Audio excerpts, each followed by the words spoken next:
Bob, good morning to you. Obviously, you have quite a history with the automakers, although unless I'm mistaken, I don't believe you ever worked at one that tried to retrofit a manufacturing facility to make medical equipment. So I guess my first question upon hearing this is, can it be done, and how would it actually be done?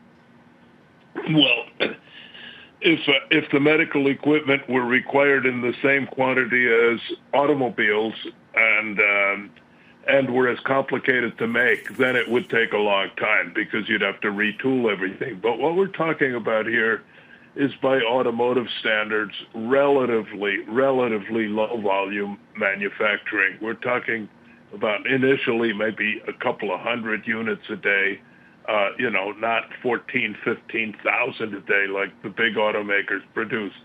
And all these automakers have conventional shops where they make their own tooling and they make prototype parts, which are kind of divorced from the big manufacturing plants. And those prototype shops are manned by highly skilled workers who can, read drawings or read computer printouts and make things. And the tooling for the type of thing we're talking about, like a ventilator, that doesn't have like 3,000 parts like an automobile does. It probably has a couple of dozen, and they're all relatively simple.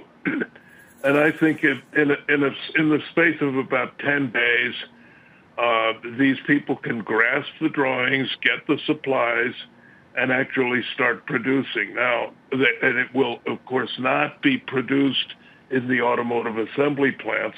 It'll be produced, these things will be produced in free space that's otherwise unutilized, and it'll be produced probably inefficiently by highly skilled people.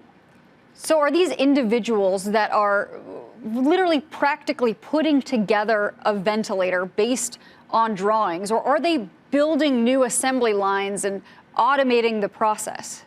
No, it won't be automated. Certainly, if you had to order the automation, that would take months, if not a year.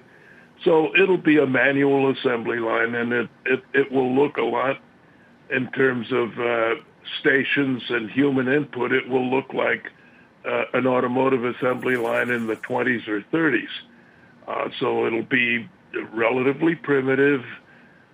It'll be on reusable equipment.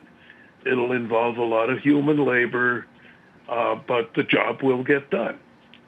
Wow, that is really, really fascinating. So you think maybe in about 10 days is when this could get up and running? 10 days.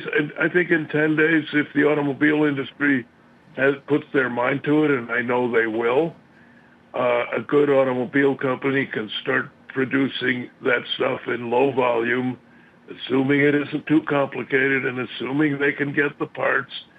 But they should be producing in 10 days to 2 weeks at the outside.